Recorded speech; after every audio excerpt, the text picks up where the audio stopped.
रजस्वला नारी, रजो धर्म धारण करने वाली नारी,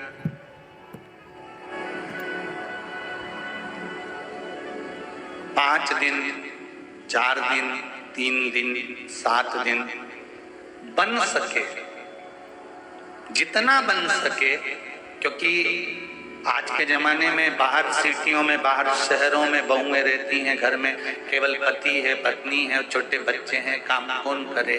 तो माताएं उस समय पर भी भोजन का निर्माण कर लेती हैं, बना लेती हैं और पति को खिला देती हैं।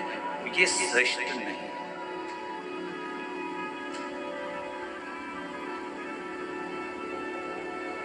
रजो धर्म के समय पर,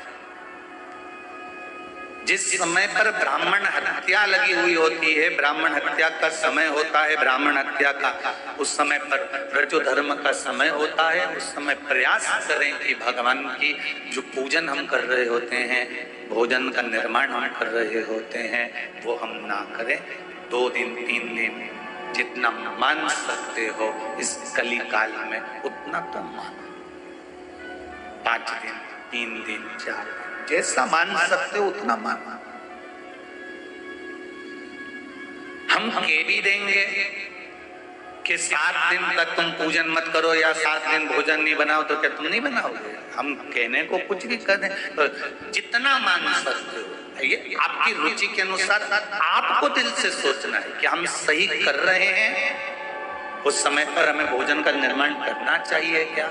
नहीं, ये आपका दिल कहना चाहिए, आपका हृदय कहना चाहिए। अब एक प्रश्न आता है, पशुपतिनाथ का व्रत करने वाली माताएं जब पशुपतिनाथ का व्रत करती हैं तो बीच में रजो धर्म का समय आ जाता है। उस समय पर पशुपति व्रत करना चाहिए कि नहीं करना चाहिए?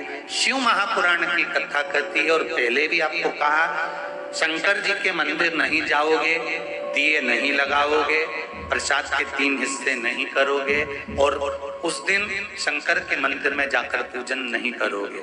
हाँ, व्रत रखना पड़ेगा।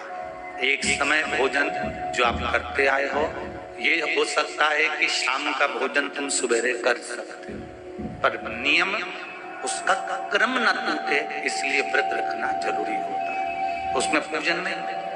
अब एक प्रश्न और खड़ा हो जाता है, शायद कल के उस पृष्ठ पर होगा, ध्यान नहीं आ रहा है, कि रजो धर्म के समय पर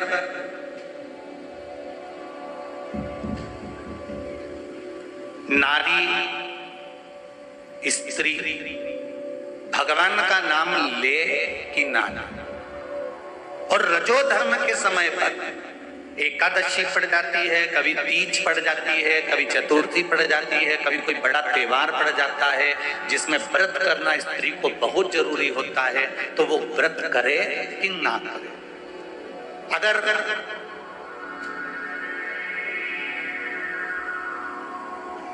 उमा संहिता को देखा जाए तो उमा संहिता को अगर हम पढ़ते हैं तो उसके अंतर्गत आपको अगर वर्णन मिलेगा तो उसमें ये लिखा हुआ है कि नारी का रजो धर्म के समय पर यदि कोई व्रत पड़ता है और व्रत का उपवास करना जरूरी होता है तो नारी उस व्रत को कर सकती है। इसका फल मिलेगा कि नहीं मिलेगा? फल प्राप्त होगा कि नहीं होगा? पूजन नहीं करेगा, मंदिर नहीं जाएगी, पूजन के उस मंडप में नहीं बैठेगी,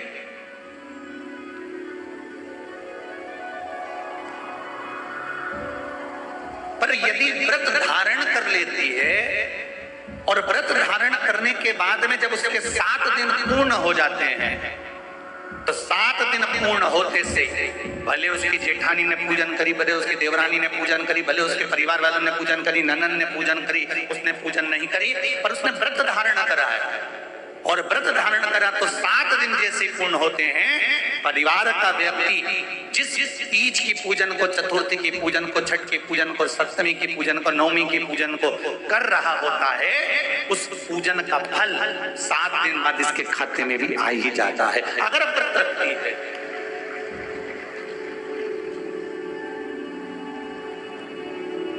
एक हैदराबाद में व्रत होते कि नहीं होते, और एक सहज भाषा में लो, छोटी तीज बड़ी तीज का व्रत क्या करती है माताएं? करती है ना।